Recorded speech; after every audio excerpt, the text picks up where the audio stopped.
Aggie-Christine, and today I'm going to be making a Verbena dress by Blank Slate Patterns. And I just thought it'd be really fun to take you guys along with me as I make this outfit. And I did want to mention that I got this pattern from my Indie Stitch subscription box for April 2021. So the first thing that I did, because I didn't have instructions, was I looked up the pattern and I looked up this dress. This picture right here doesn't really show me where the elastic casing is supposed to go in this. So I actually went on the Blank Slate website and I just looked at all the pictures they had of the Verbena dress, and I think I know what I'm gonna do to get that elastic ruching look. And it's important to put the elastic in because it helps support the weight of all the fabric so that you're not weighing down your bodice and you have less stretch in your bodice area. That way your fabric will maintain the shape of your garment for longer. And that's what we want. So we want to make sure we have that elastic holding the weight of that bottom ruffle. This is the fabric I was given by Indie Stitch. It is a polyester knit and it's beautiful. It's got rose gold roses printed on this navy, and I'm very excited to get started. So what I have here are my pattern pieces. And this is the small to large set because I cut it off at large instead of folding it. But you could also cut the pattern all the way up to 3X. So it's a very great pattern because it's going to fit a lot of different body types, and it's a really flattering style in general. So it's really great. And the other thing that's really cool about the Verbena pattern is that you don't just get one bodice style. You can have a scoop neck or a V-neck. I'm just really excited to get started. So I'm going to go ahead and lay out all my fabric and cut out all my pieces, and then I'll be right back with you when I'm ready to start pinning and sewing. I used these rocks I got from the beach in Cape Cod as my sewing weights. So I just make sure I have enough of those out to lay out all of my fabric. My condo is carpeted, so I need to have a good mat for cutting everything. So I just put this down. You want to put your pattern pieces as close together as you can while not creating too much of an interruption in the print of the fabric as you work. So what you want to do to start is you're going to start at the very corner of your fabric, and then I just like to fold it over a little bit, and I lay it out on my mat, and I just keep adjusting my fold until I have just enough for my bodice pieces. This also gives me enough fabric if I want to make the pendulum top too. I could probably make that out of this as well, or maybe a skirt or something else later. So if I use my original fold for this bodice, I'm losing about 5 inches of fabric. So what I want to do is I want to come down in here and I want to move my fold over and keep moving it over until I have my bodice lined up at the very edge of my fabric like that, and then my fold is going to go right here. So I relayed out my fabric here and I pushed my fold over a little bit more. That way I'm not having a salvage piece of 4 to 5 inches on the one side. That way I'm saving my fabric for later. I can use it to add length, to make something new, whatever. So I have very minimal salvage here, which salvage is the part of the fabric that's left after you're done cutting. So what I'm going to do next is I'm going to take my sewing weights, or these beach rocks, and I put them down nice and flat, and then I'll just cut around.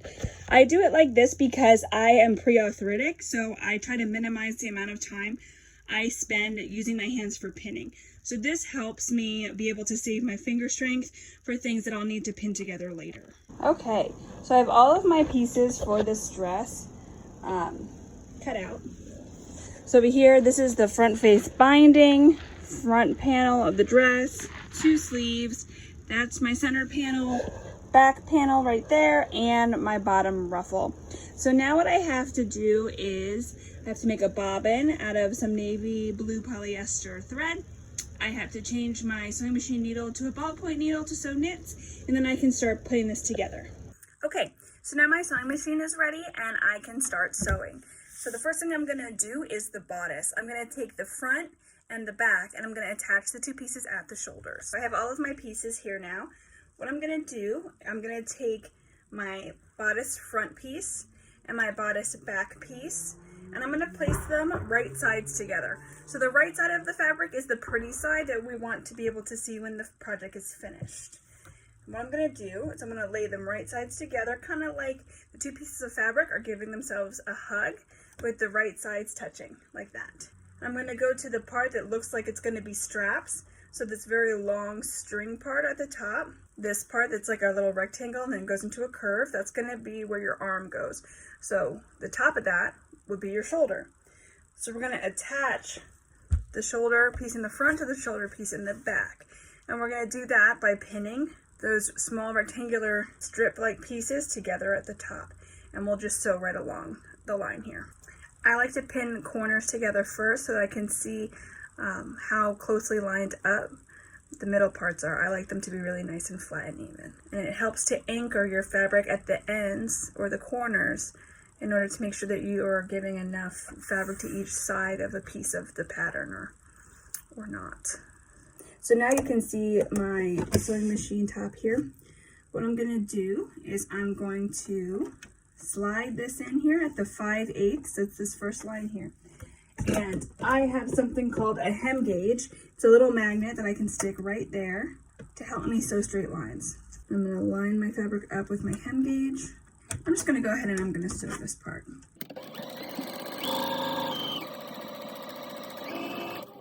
And I always clip my loose strings right at the end of sewing a line.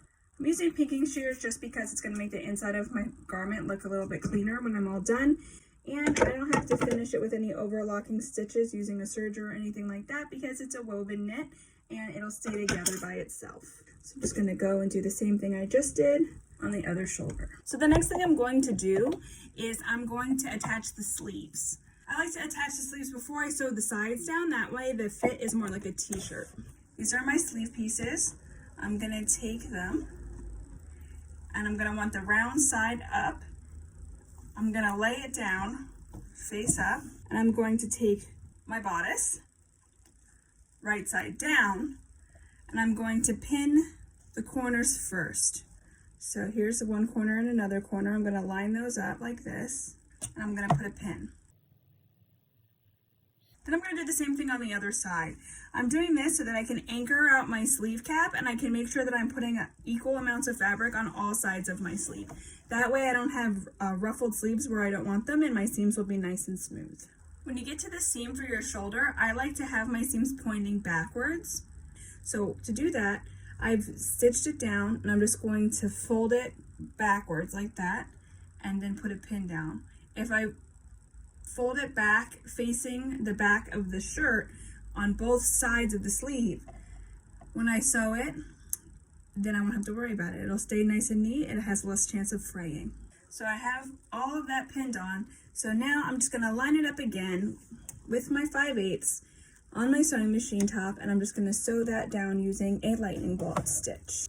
I'm gonna take out my first pin and I'm gonna get to work.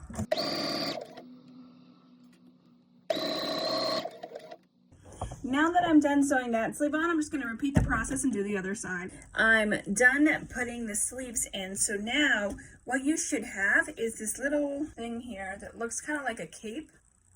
And what we're going to do is we're going to flip it wrong side out like that. And we're going to sew right up here like this. To do that, I like to take the seam of both sleeves and line them up together so that they're even. I'm just going to pin there. This helps so that your fabric doesn't slide around too much while you're pinning and everything stays even. So I start by connecting the seams that I want to match up. So that's the one right there in the armpit. Then I'm going to go down to the bottom corner. I'm going to line those up, make sure they're even. Then I'm going to do the last one, which is the end of the sleeve. And I'm going to line up those corners as well. I'm just going to pin all the way through here, and then I'm going to sew it on the 5/8. And I'm going to do that for both sides. I've sewn the seam underneath the armpits on both sides, just like that. So now what you have should look like a little crop top. And our next step is going to be to put the facing on the shirt. This triangle piece that we cut out, this is going to be the neck binding. It's a little piece right here like that. I'm going to fold it right sides together. And I'm going to just sew right along the top here. Okay, so now that I've sewn together my binding, so I have a circle, I'm going to do something called quartering. So what you do is you fold your piece of fabric in half, and at the fold, you're going to put a pin. On the other side, when you pull it taut, you're going to have a fold, you're going to put a pin. Then you're going to take it the opposite direction, like this. You're going to fold, you're going to put a pin. You're going to fold, you're going to put a pin. Then you're going to take your bodice, the part that looks like a crop top, and you're going to take the shoulder seams, and you're going to fold them together. Then, following your fold all the way down to the front of your bodice, you're going to put a pin there. You'll do the same thing following to the back, and you're going to put a pin there. Then what you're going to do is you're going to take your binding and put it on top of your bodice, right sides together. You're going to match up those two pins and pin it together. Then you'll do it on the back, you'll do it on the front, and you'll take your shoulder seam and your last pin, you're going to line them up like this, and you're going to pin them together. What this does is it evenly distributes your front-facing binding around the entire neckline of your bodice. Now what you can do is you can see how much fabric you have in each quarter, and it should be evenly distributed. So now what you're going to do is you're just going to line up your ends here like this, and you're going to pin all the way around the neckline and then sew at 5/8. So now that you have the binding attached, it'll look like a little mock turtleneck. What we're going to do is we're going to take this fabric, we're going to tuck up the part where we sewed, we're going to fold it like this so that the edge of your fabric is lining up with your seam, okay? It's going to cover that little lip. Then what I'm going to do is I'm going to fold this one more time over top so that everything is tucked inside of there, okay? Then I'm going to put a pin right like that. And I'm going to do that all the way around the neck, and then I'm going to sew on the edge. I'm going to line this up with the edge of my presser foot, and I'm going to sew that all the way around. So here is how I folded over my binding. You can see that I've lined up the edge with the seam that is below it. I've done it like that so that when I go ahead and I top stitch, lining up my presser foot with the edge of the fabric fold there, it'll cover that seam so that when I flip it over on the other side, I only have one seam going all the way across, and it'll just look a lot more clean and professional if I tuck in all of that excess fabric. Like that is all going to be inside the fold. Okay, so now that we have the binding attached to the bodice of the dress, we're going to move on to the sleeves. All right, so when we're hemming our sleeves, we're going to fold over the right side of the fabric onto the wrong side. You can see here on the ruler, this is the 1/2 inch mark. So I just want to slide this fold up until I have 1/2 inch. And then once I have the right amount, I'm going to fold it down again. And this fold is going to be 1/2 inch. So my hem is looking really nice and neat. I've got 1/2 inch there. And also just remember that this is a polyester fabric, so avoid using the iron on it. And if you are going to use an iron, make sure it's at your lowest setting and you're not using any steam. Now that we have our sleeves set up, you can slide the sleeves over this part of the machine, your sewing arm, just like this. You can see that I've pinned it in place, and I can line it up with the edge of my presser foot. I'm just going to sew all the way around. Okay, now that I have both of my sleeves hemmed, I'm going to flip this right side out. And if you're unsure if you have the right size, this would be a good time for you to try on your bodice. As you can see, it's like almost like a little top now. So this would be a good time for you to try this on, make sure it fits just how you like. And like I was saying, if you wanted to make this little crop top, you just hem the bottom and then that's all done. I'm kind of obsessed with the idea of making a 2-piece playset out of this pattern because I think that this little 3/4 sleeve bodice would make a super cute crop. And if you switch the main ruffle and the centerpiece of the skirt and just throw on a waistband, you have a really cute knit skirt. And I think it would be really cute for summer to hack the pattern like that. And I might try that, so we'll see. So I just had to go take a break from this project to watch Toy Story with my husband because I made a mistake and I didn't cut enough pieces for the bottom ruffle, and so now I have to seam rip the elastic casing that I started because that's not right, because I have to attach the 2 other panels of bottom ruffle before I can make the ruffle. And I thought that the elastic was going to go in one panel, but then Indie Stitch got back to me, thank God, and I was going to put the elastic in the wrong place, so now I have to take all of that stuff apart because now I know the right way to do it, and it's not how I was thinking at all, so this is going to be an adventure. I probably won't actually be able to finish this tonight because now it's 8 o'clock and I have to go to my day job at 6. So I'll probably only be able to cut these pieces out, and that'll probably be where I'm stuck for the night. So I'll have to get back to this tomorrow. So it's the next day. I was not able to finish this project last night because I forgot to cut some panels for the bottom ruffle. So I have this cut out now, and what I'm going to do today to start things off, I'm going to pin together all 3 of the long rectangular panels for the bottom ruffle. And I'm just going to pin along the short side, and I'm going to sew that at 5/8 using a lightning bolt or a zigzag stitch and a ballpoint needle. And I'm going to do that so that all 3 connect, but I'm not going to sew it into a complete circle. I'm going to leave the back open. I have all of this short side of the bottom ruffle pinned like this. I did the same thing on the other side, so I'm just going to run over to the machine and we're just going to sew straight right there like that. Whoop. And when I'm done, I should have one long straight piece. So now I have this huge piece of fabric. It's like the world's longest scarf. And I'm going to figure out how to make the exposed ruffle that is on the top of the bottom panel of the skirt. It's like folded over and very gathered. So I'm going to take a second and try to like scheme a little about how I'm going to do this, because I still don't have instructions on this part because I asked Indie Stitch for the wrong portion of the sew along. So I still don't know what I'm doing really for this. Hopefully I don't mess up again, because seam ripping, the last part that I messed up, was a pain in the butt, and I don't want to have to do that again because it took 2 hours to take all those lightning bolt stitches out. So here goes nothing. What I've decided to do for this ruffle, the exposed ruffle, is I'm folding down the right side of the fabric onto the wrong side of the fabric down 1 inch.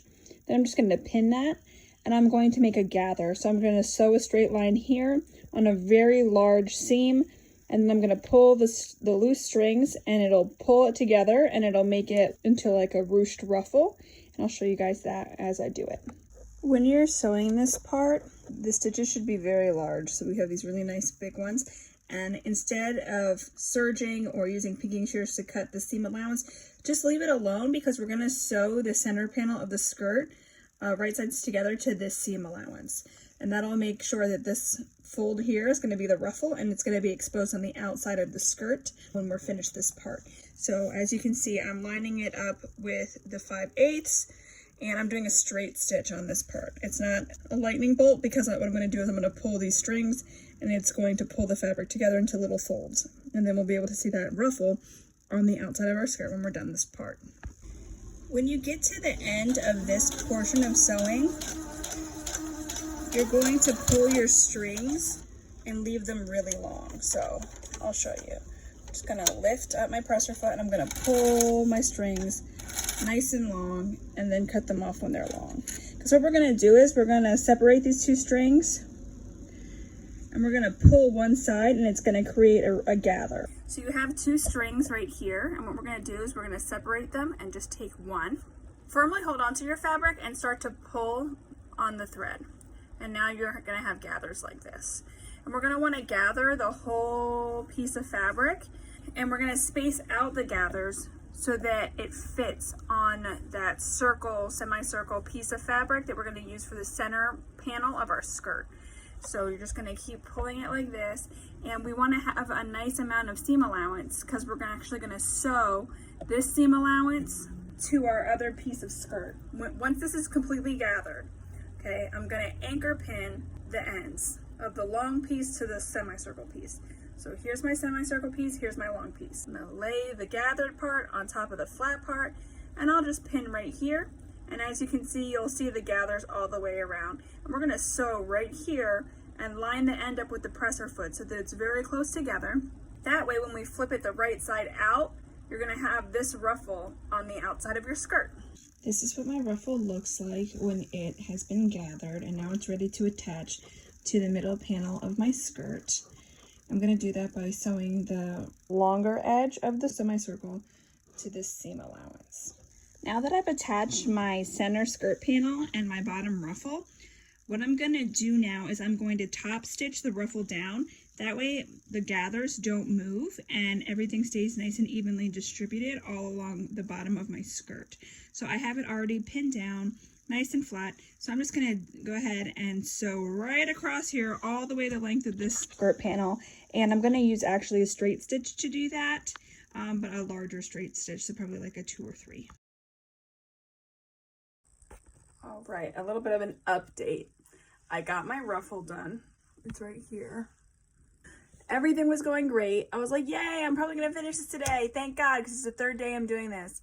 Well, guess what happened? I ran out of thread because my stupid behind made several mistakes. And Indie Stitch gives you enough for the project, and I ran out. I really hope I have some more navy blue polyester thread somewhere, because I would like to finish this, and I'm like 3 steps away from being done.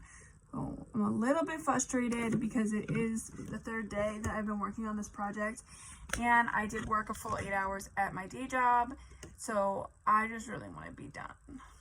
But it's coming along great now. I'm on the right track, got my ruffle done, know where to put my elastic, so it's just a matter of putting all these pieces together now.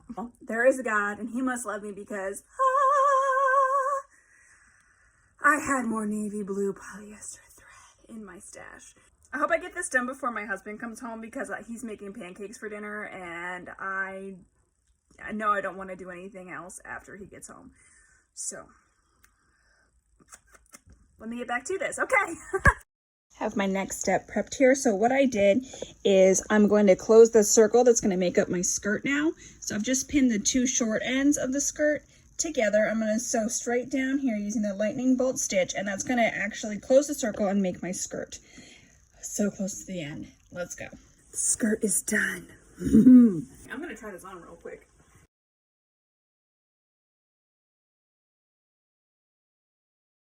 I like this. You know what?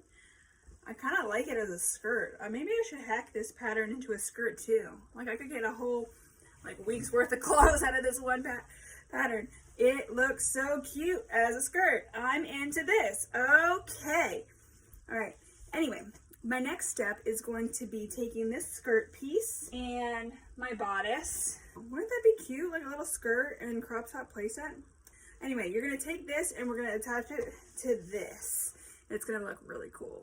I can tell. So I'm going to start off this attaching process by quartering, which we did before. First we do the quartering to make sure that the skirt is going to be distributed on the bodice.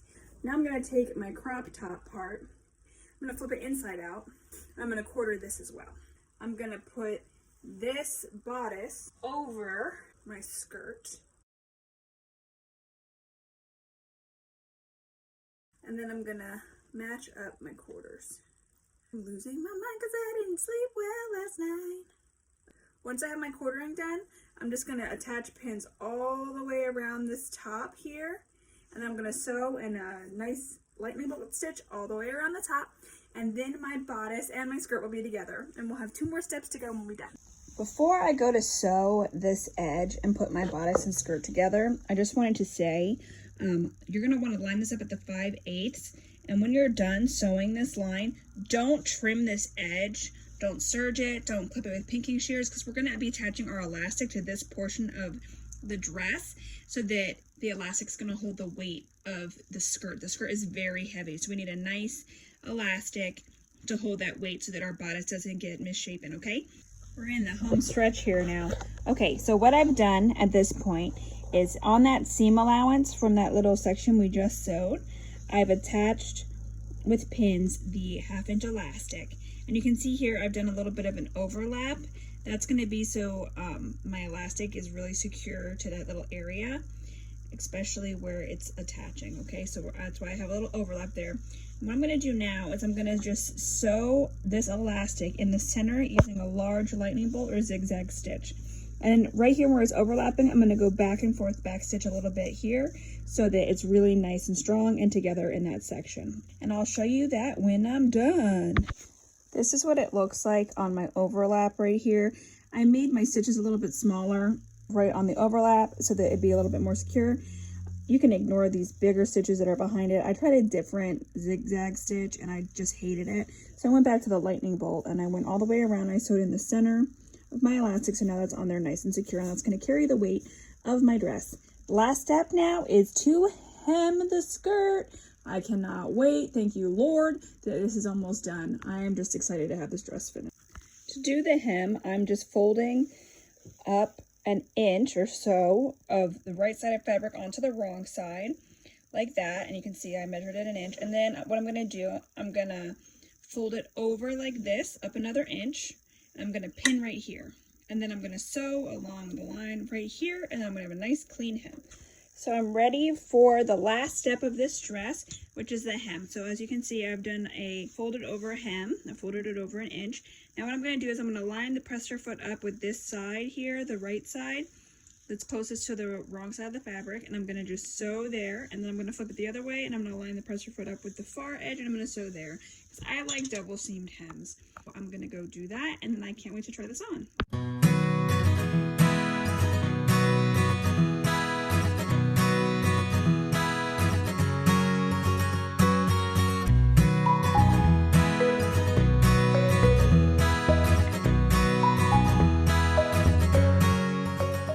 Let's talk final thoughts. First of all, the fit of this dress, I feel gorgeous.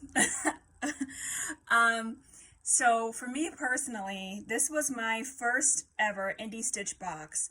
I wasn't sure how everything was supposed to go down or like what was included with the subscription and everything like that. I didn't even know that there was a sew along that subscribers get access to. And even with that being said, when I found out, it was hard for me to find. But the Indie Stitch community on Facebook is super cute. Everybody who's on there sewing, I love seeing all you ladies getting your sew on and making the projects. It's been really cool to look back at other projects and see how everybody did. So I'm very excited about that for the next box, which the preview just came out for. So I'm excited to sew that. It was just a little bit rough making this dress just because I didn't have the resource of the Indie Stitch sew along or instructions from the pattern until much later in my process, which that just caused me to take more time and thread and effort than I had thought this was going to take. It was a frustrating but really good process. And any issues I had with the pattern or the sew along or anything like that, I don't think that those are issues with the subscription box or with the pattern company. I think it's mostly user error because I do have a deficiency in my own memory. So that's really why I brought that up, was because like when I forget how to sew an exposed ruffle or something like that, it's because of my own mental lapse, not necessarily because the sew along wasn't well made. The sew along was very well made, and I was just jumping the gun because I was too excited about the process and I thought that I knew what I was doing, and often I miss a step. So it was just very interesting to do this process, and I can't wait to do it again. So I'm excited about the dress that I've made. I am gonna hack the pattern a little bit, maybe make a crop top and a skirt play set. I just have to find some cool fabric to do that with. I do have a little bit of this left, so maybe I'll make something out of that. But overall, I loved it. Now that it's done, all frustrations aside, awesome experience, and I can't wait to do something new. Yeah, that's really it. So I hope you liked going on this little sewing journey with me to see how I made my Verbena dress. I was really frustrated yesterday. I was really tired yesterday, but the outcome, it trumps any negative part of the experience. It's all learning, and I'm just going to take it for what it is, and I'm really excited to learn more. I'm thrilled, honestly. So, all right, that's all. I'm going to stop rambling, and you guys have a great day. Bye. Mission accomplished. I finished this dress. It's time for pancakes.